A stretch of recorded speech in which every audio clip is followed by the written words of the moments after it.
Terima kasih ya teman-teman udah klik video ini. Sebelum kita lanjut ke audio novelnya, aku ingetin ya untuk kalian jangan lupa like, komen, dan juga subscribe. Terima kasih.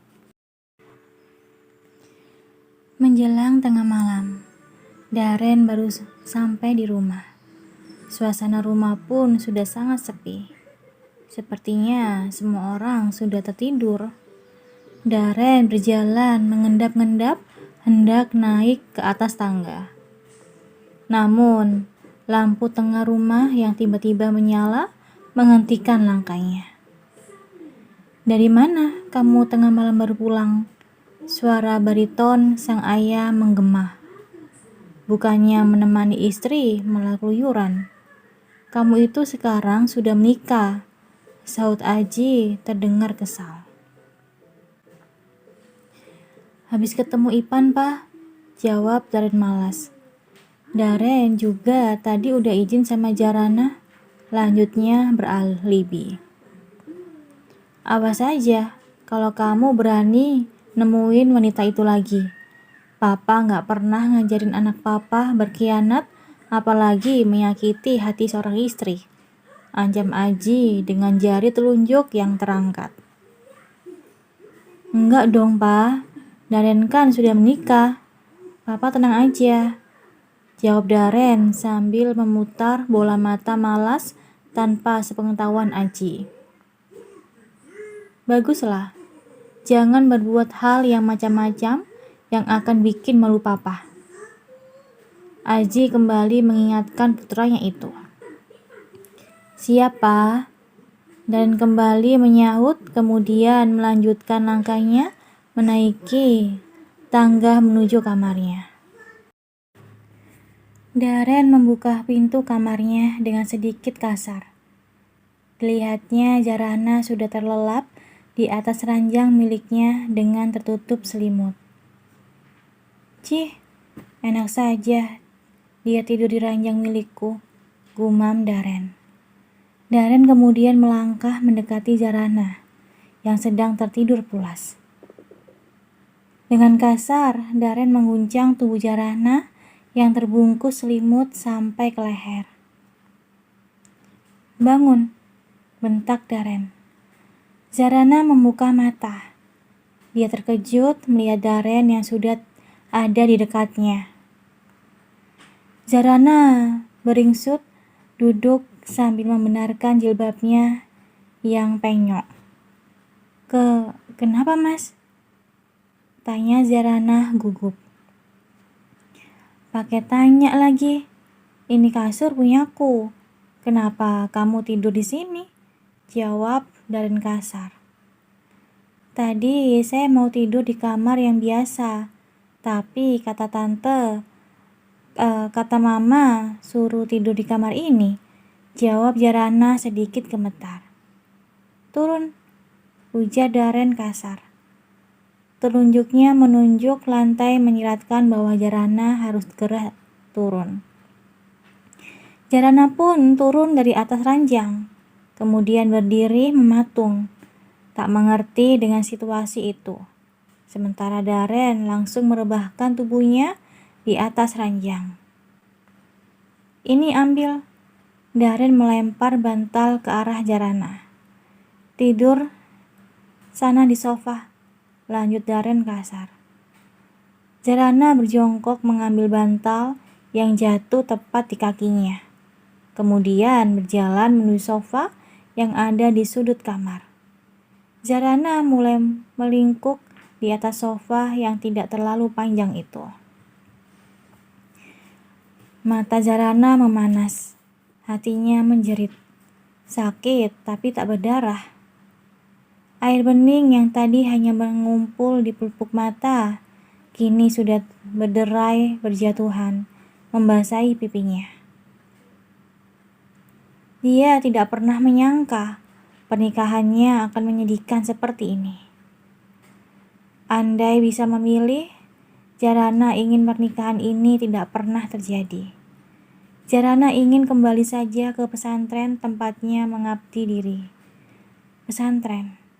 Kenapa Jarana baru mengingatnya sekarang, setelah semuanya terlanjur terjadi? Jarana menyesali semuanya. Kenapa tidak kepikiran sebelumnya?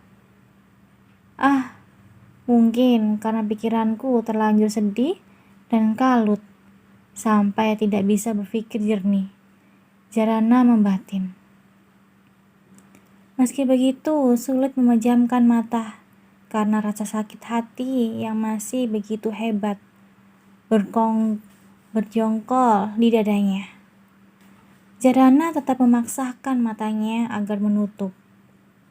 Ia tak ingin bangun kesiangan lagi dan dibilang malas oleh suaminya. Apalagi ia tinggal di rumah mertuanya, yang mana harus bisa memposisikan diri sebagai menantu yang baik. Hari keberangkatan ke Bali pun tiba. Jarana dan Daren sudah bersiap. 2 koper berisi baju-baju Jarana dan Daren sudah dimasukkan ke dalam bagasi mobil oleh supir. Jaga Jarana baik-baik, pesan Sarah kepada Daren. Kalau sudah sampai langsung kabarin mama. Lanjut Sarah dengan tatapan sendu. Daren hanya mengangguk tanpa menjawab. Selamat bulan madu, nikmatilah waktu liburan kalian berdua. Tutur Aji menatap Daren dan Jarana bergantian. Jarana mengangguk sambil tersenyum.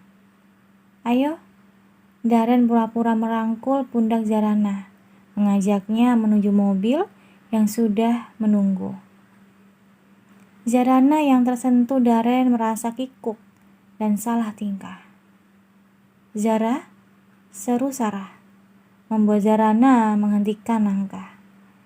Jarana pun menoleh. Sarah berjalan mendekati Jarana, kemudian berbisik. Jangan lupa nanti malam kamu pakai baju yang mama berikan tadi. Wajah Jarana memanas. Pipinya berubah menjadi merah merona menahan malu. Ayo sayang. Daren yang sudah siap masuk ke mobil kembali memanggil Jarana dengan lembut. Jarana pun kembali berjalan menuju mobil, kemudian masuk ke dalam mobil bersama Daren. Aji dan Sarah yang masih memperhatikan mereka melambaikan tangan mengantar kepergian anak dan menantunya itu. Sepanjang perjalanan, Daren dan Jarana hanya sama-sama terdiam. Bahkan saat Jarana ketakutan karena pertama kali naik pesawat, ia tak berani untuk berbicara apa-apa pada suaminya itu. Mulut Jarana hanya komat kamit membaca doa agar perjalanannya lancar. Daren dan Jarana sampai di Bali menjelang siang. Setelah sampai ke hotel, Daren langsung menghubungi Sarah sesuai pesannya tadi. Halo, Ma? Daren sudah sampai, ujar Daren. Syukurlah, selamat berlibur, timpal Sarah di seberang sana. Ingat pesan Mama, jaga Jarana baik-baik, saut Sarah sebelum menutup teleponnya. Daren pun kembali meletakkan gawainya setelah sebelumnya melihat mengetik sesuatu sambil tersenyum-senyum. Meskipun perjalanan tidak terlalu melelahkan, tapi Jarana memilih beristirahat di kamar hotel. Ia tidak tahu harus apa, apalagi Bali tempat yang sangat asing baginya. Ini pertama kali Jarana menginjakkan kakinya di Bali. Sementara Daren langsung pergi tak lama setelah mereka sampai di hotel, tanpa mengajak atau memberitahu Jarana kemana perginya. Jarana baru saja selesai mandi saat pintu kamarnya diketuk. Setelah menggunakan kembali jilbab panjangnya, Jarana membuka pintu. Mata Jarana membulat seketika. Daren sudah berdiri di hadapannya. Akan tetapi, dia tidak sendirian. Dia membawa seorang wanita yang bergelayut manja di lengan suaminya itu. "Yuk masuk," ajak Darren menggandeng wanita itu. Mereka berdua melenggang masuk ke dalam melewati Zarana begitu saja. Zarana tertegun. Dia tidak mengerti apa yang sedang terjadi. Dia juga tidak mengenal wanita itu. Yang ia tahu, kini hatinya begitu terluka. Sakit bak ditusuk ribuan jarum secara bersamaan. Zarana berbalik, namun pemandangan di depan matanya sungguh memborak-borandakan hatinya. Zarana melihat wanita itu sedang bergelayut manja di lengan Darren sambil duduk bersisian di pinggir ranjang. Senyum terkembang dari bibir keduanya. Kepala wanita berpakaian minim itu sesekali menyender mesra di pundak Darren. Zarana menghela nafas panjang, kemudian menghembuskannya perlahan, berkali-kali untuk meredahkan gejolak yang mulai menyelimuti hatinya. Siapa wanita itu, Mas? Kenapa ada di kamar kita?" Zarana akhirnya memberanikan diri bertanya. Darren berdiri. Ia berjalan beberapa langkah agar jarak dirinya dan Zarana tak terlalu jauh. "Oh iya, aku sampai lupa. Kenalkan, dia Hani, pacarku. Dia yang akan menemaniku selama di Bali. Kamu pikir aku mau menghabiskan waktu seminggu dengan wanita sepertimu?" "Cih, mimpi," tutur Darren sinis.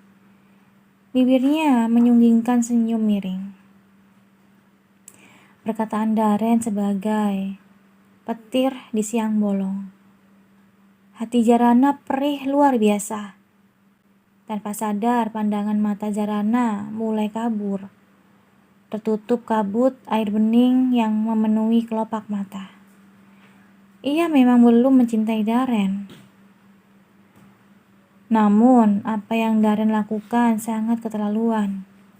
Bagi Zarana, pernikahan itu janji suci yang sama sekali pantang untuk diingkari. Karena itu, sama saja ia mengingkari janji kepada Robnya. Satu lagi, kamu jangan mengadu sama papa juga mama. Atau kamu mau mengecewakan mereka? Darren tersenyum sinis. Hati Zarana semakin perih. Air matanya sudah berdesakan ingin keluar. Namun sebisa mungkin ia tahan. Zarana memilih memalingkan mukanya dari dua orang yang ada di hadapannya. Menjijikan batin Zarana. Apalagi Darren tidak segan-segan mencium kekasihnya itu di hadapan Zarana, wanita yang sudah sah menjadi istrinya. Kita lihat berapa lama kamu akan bertahan dengan pernikahan ini, batin Darren. Menatap sinis Zarana yang mulai terisak. Terima kasih ya udah dengerin audio Eva Family. Dengerin terus ya audio Eva Family di YouTube Eva Family. Sampai jumpa. Bye-bye.